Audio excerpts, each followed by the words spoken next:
Joined now by the winning caddy, Travis Perkins, caddy for Sam Burns. Winners at the Valspar back-to-back. Congrats, Travis. How are you feeling after this year's win? Hey, John. Thanks for having me on. Feels great. Got to drive home yesterday, so it was a lot of adrenaline still going, so the ride actually didn't seem that bad.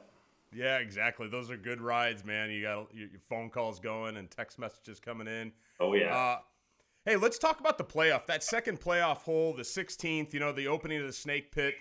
The water's obviously no good, but that left rough is never a bargain over there. Lots of bogeys can be made over there. I guess just tell us, how good was that second shot he hit in the playoff there?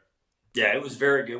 The lie actually was sitting a little bit down grain, so it allowed him to take the 7-iron and put a little air under it so it would stop.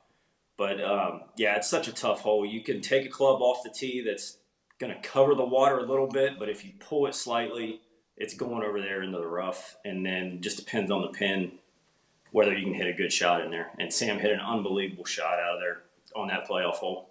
He really did. And then, you never expect your guy to make that putt, but he's such a winner. I guess tell us, what were you thinking when he was over the putt, and then what about when it went in?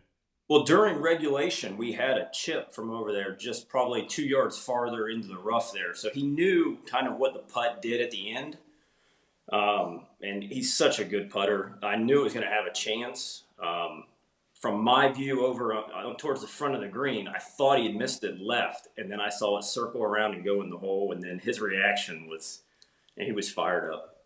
Yeah, his boy Tiger would have been proud of him on that reaction for sure.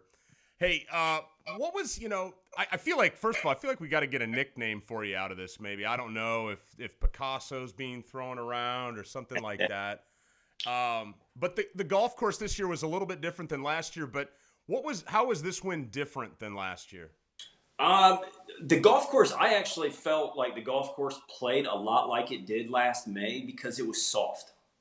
I don't know if that was on purpose or if that was just Mother Nature having a roll, because it never really firmed up, and the rough was spotty in places, and it's just a place that Sam, all the shots fit his eyes, and we ended up with a lot of full numbers. So he's not having to take a lot of, some yardages off. And he's just very comfortable on the greens. Putts really well there. You guys had the Sanderson win there in the fall too. So that's 3 wins now in under a year. There's not many people in the golf world that can say that. The world golf rankings, he jumped over DJ and Bryson and Spieth, Koepka. I mean, some really good players. I guess, how is Sam even better now than last year's Valspar win? And then what's the next step? I think the difference with Sam now is that he realizes that he doesn't have to play a perfect round of golf for 4 rounds. I think in his mind, he always thought he had to get out to a great start and then just keep doing that. And I think it actually, Memphis last year kind of hit him where he played really well in the last round and got into a playoff, that it doesn't have to be perfect. He's got so much talent that it's eventually over 4 rounds is going to show up. And so it's taken a lot of stress off him of having to be perfect early in the tournament. Yeah, that's a great realization to come through. Hey, Travis, congrats again, man. Thanks for joining us. Thanks, John.